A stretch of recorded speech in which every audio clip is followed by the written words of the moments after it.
আসন্ন দুর্গাপূজায় ভারতে ইলিশ রপ্তানি বন্ধে অন্তর্বর্তীকালীন সরকারকে লিগ্যাল নোটিশ পাঠানো হয়েছে। নোটিশটি পাঠিয়েছেন সুপ্রিম কোর্টের আইনজীবী মোহাম্মদ মাহমুদুল হাসান। আমরা চাই আমাদের দেশের পদ্মা নদীর ইলিশ এদেশের জনগণ খাক। রোববার পাঠানো এই নোটিশে বাণিজ্য মন্ত্রণালয়ের সচিব, মৎস্য ও প্রাণী সম্পদ মন্ত্রণালয়ের সচিব, জাতীয় রাজস্ব বোর্ডের চেয়ারম্যান এবং আমদানি রপ্তানি কার্যালয়ের প্রধান নিয়ন্ত্রককে বিবাদী করা হয়েছে। নোটিশ পাওয়ার ৩ দিনের মধ্যে ইলিশ রপ্তানি বন্ধে প্রয়োজনীয় ব্যবস্থা গ্রহণের জন্য বলা হয়েছে। অন্যথায় এ বিষয়ে হাইকোর্টে রিট পিটিশন দায়ের করা হবে বলে জানিয়েছেন তিনি।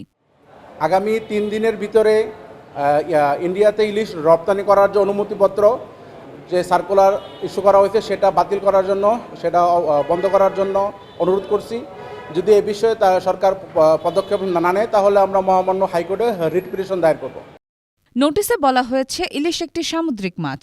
এটি বাংলাদেশ, ভারত, মায়ানমার সহ বিশ্বের বিভিন্ন দেশে পাওয়া যায়। এই ইলিশ যখন সমুদ্র থেকে নদীতে আসে, বিশেষ করে বাংলাদেশের পদ্মা নদীতে, তখন এটি অত্যন্ত সুস্বাদু হয়ে ওঠে। এই কারণে সামুদ্রিক ইলিশের চেয়ে পদ্মার ইলিশ অত্যন্ত জনপ্রিয় ও সুস্বাদু। নোটিশে আরও বলা হয়েছে, ভারত তার বিশাল জলসীমার মধ্যে ইলিশ উৎপাদন করে।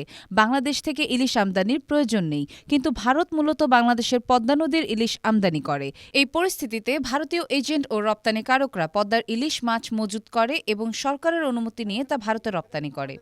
অনুমোদনপত্র যেটা বাণিজ্য মন্ত্রণালয় ইস্যু করতে সেটা ইন্ডিয়ার জন্য করা হয়েছে, সেটা সামগ্রিক ওয়ার্ল্ডের জন্য করা হয় না। যেটা প্রত্যাহার করতে হবে, এটা বাতিল করতে হবে।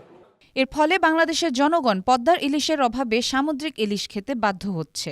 এছাড়াও বাংলাদেশে পদ্মা নদীতে যে পরিমাণ ইলিশ পাওয়া যায় তা স্থানীয় চাহিদার জন্য যথেষ্ট নয়।